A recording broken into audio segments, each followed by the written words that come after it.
Ladies and gentlemen, please welcome to the stage, host of The Dana Show, Dana Loesch.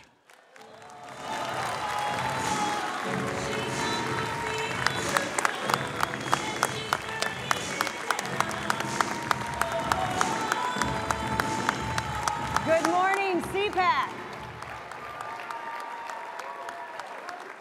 Good morning, you guys. I love seeing all of you people here. I love seeing the youth here. I want to thank the ACU. I want to thank everybody at CPAC for making this possible every single year, because this is the time when we fellowship, we make those connections, we exchange ideas, and we realize that we've really taken some ownership. I just want to say really quickly, this past election has proven more than anything that we are the big tent party.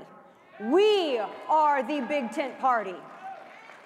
You have to think, this last election, we have been able to pull stalwart Democrats away from Hillary Clinton because they got tired of hearing about how they were going to afford their health care premiums and pay for the roof over their head with pronouns and which bathroom they could use. That's what they were told all throughout the election. And if anything, what this last election has proven to us is that your 80% friend does not have to be your 20% enemy. We learned that this past election. We are conservatives. We have the superior product. We don't have to modify our views. We don't have to rationalize why we believe what we believe. We don't need platitudes and red meat, because we have the superior product, the proven superior product. We saw this with tax reform, did we not? You cannot lie to people about what's in their 401k. You can't lie to them about what's in their paycheck, although the media they try very hard to do that.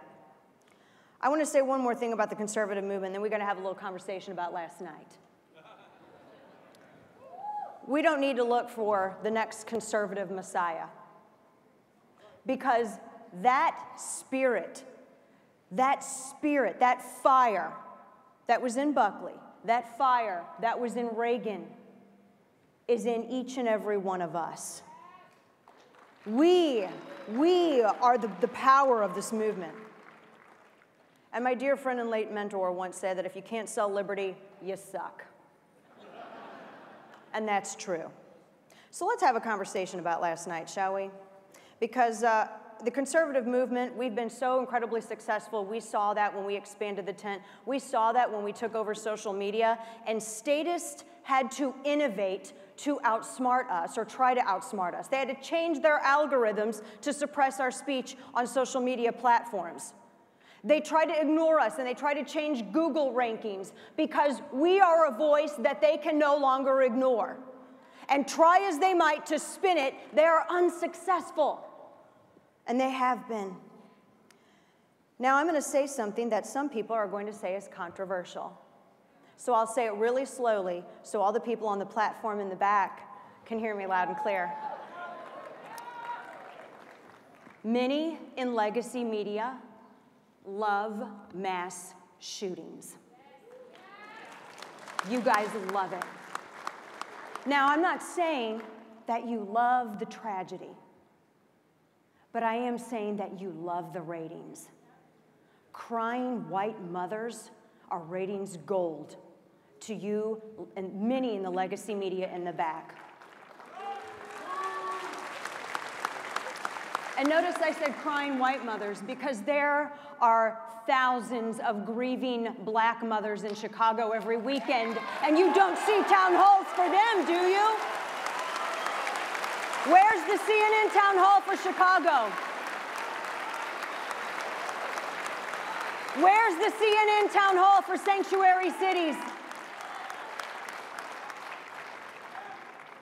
Where was the CNN town hall for Jamil Shaw Sr., whose son was murdered by someone who illegally entered the country and had been deported repeatedly? Where was his voice? Where was the voice of those Junior ROTC members last night, CNN?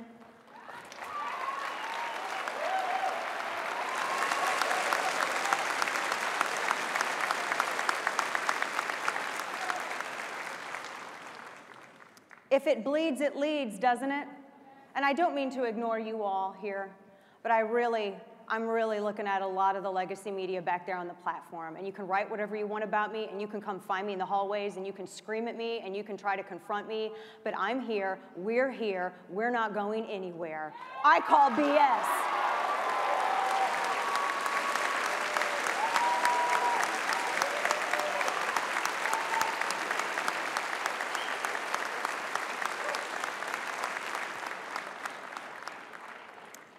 If it bleeds, it leads, but it has to be the right people from the right communities at the right time. Let me just explain something to you all. I think it was insane that I was the hardest questioner on the Broward County Sheriff last night. How is that possible? Washington Navy Yard, Garland, Texas, Fort Hood, Charleston, Boston, San Bernardino, Orlando, Parkland. Do you know what all of these mass tragedy incidents involved? FBI dropped the ball. They dropped the ball. Now, I'm allergic to universal statements, just like I'm allergic to people who think Green Day is punk. But let me just be clear. In Charleston, this murderer was able to pass a background check, even though he was a prohibited possessor, because, as former FBI Director James Comey said, they made a mistake. It was a paperwork error. Sutherland Springs, this mass murderer was able to go and mow down a church because why? The Air Force did not report his conviction, the fact that he was mentally unstable, to the NICS system, which, by the way, the organization that I represent, 5 million plus members, average everyday Americans, moms and dads. They do the school run. They go to the grocery store. They're students. They're hunters. They're people like me who simply don't want to be assaulted in the parking lot if I go to the grocery store and get a gallon of milk at night. They are people like us, and we will not be gaslighted into thinking that we are responsible for a tragedy that we had nothing to do with. It is not our job to follow up on red flags. It is not our job to make sure that states are reporting to the background check system.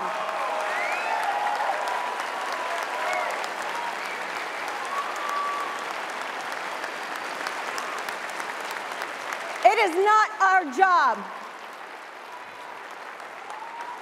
A failure of law enforcement is not a failure of the law. It is a failure of enforcement.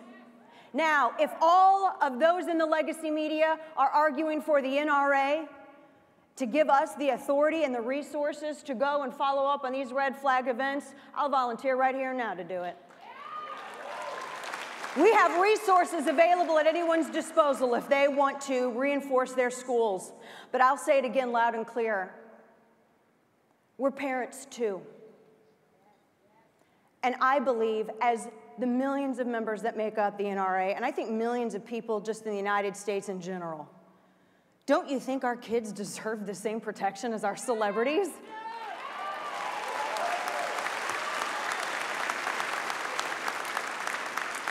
Don't you all think that our kids deserve the same protection as our athletes, as our banks, as our businesses?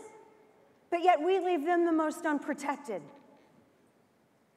My condemnation is for those at the FBI. I know there's some good agents there, but for those at the FBI who dropped the ball 8 separate times with catastrophic consequences.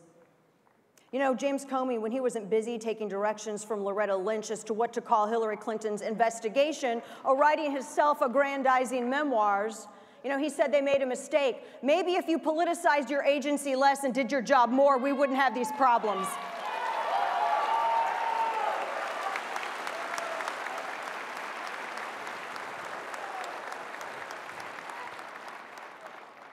I want to make this super obvious point.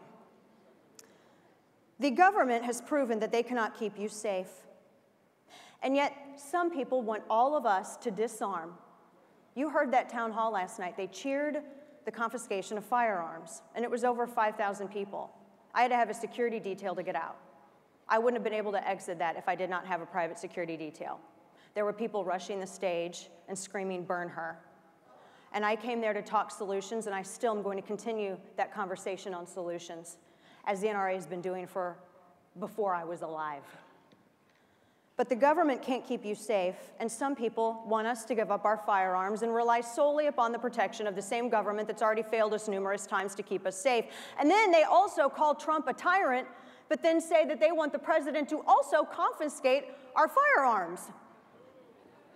Try to figure that one out.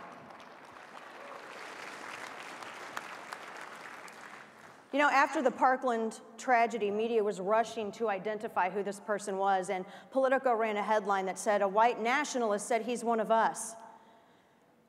Here's a message for people in the legacy media, many of you, not all, but a lot of you.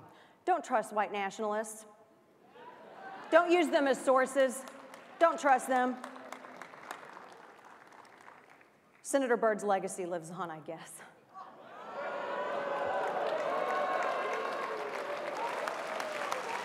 If you take anything from my remarks to you today, and I say this to the reporters in the media, I say this to the people at Slate and the Salon and Think Progress and Media Matters and the people who we keep clothed and fed because their beats are us, right? That's some job creation. I want you to all ask yourselves, where are the stories about how only 38 states submit less than 80% of criminal convictions to the background check system? It's only as good as what's submitted to it. How many of you knew that? No. Why isn't Dianne Feinstein calling for that? I have to question whether or not they want this system to fail. Where are those headlines? Where are those headlines?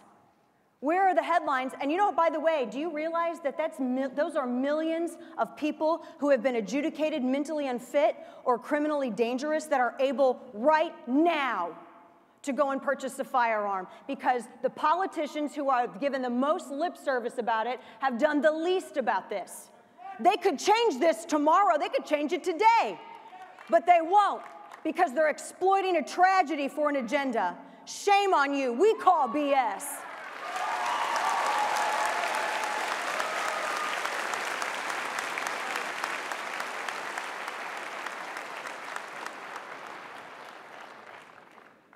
Where are the stories about how, here's a stat for you, from 1950 to July of 2016, 98.4% of mass shootings have taken place in gun-free zones.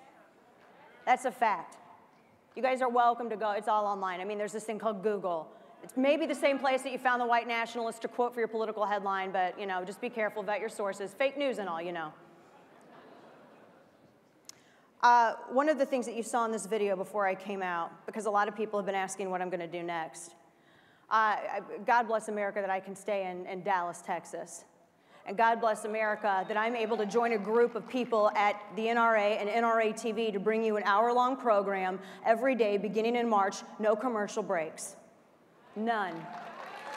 We're going to show the media how fisking is done. And fisk those in the legacy media that insist on ignoring the real headlines, that insist on ignoring what is the cause of tragedy. You know, I was sitting on that stage with the Broward County Sheriff, and the toughest question I was asking this man, how did you fail 39 times? They had a law enforcement go to this murderer's house 39 times. He was caught taking bullets and knives in a backpack to his school. He had threatened repeatedly to shoot up his school. He was out there in plain sight using his name on social media accounts, sending messages to students that violated a Florida state statute that meant that that sheriff could have gone to his house that night and it had him involuntarily committed. Why didn't he? Why didn't you, Sheriff? That's not the NRA's job. That's yours.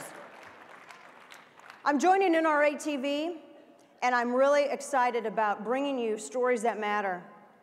And by the way, if anybody at Slate or New York Times or anyone else needs a refresher on what FISC means, I'll be at the NRATV booth later on this afternoon. And by the way, we can also explain to you what Anglo-Saxon heritage also means in the discussion of law enforcement and sheriffs and all of that, because I know that's a big obstacle for a lot of people in media too. All right, so I do not want to cut into the Vice President's time, so I'm going to leave you with a couple of points of advice here. Always remember, always, and especially for you younger, awesome activists who are the future of our movement, politics is downstream from pop culture.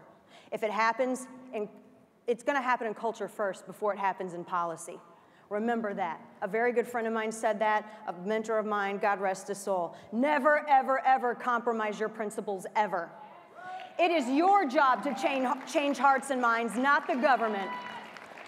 A free people have the right to criticize and hold accountable our free press.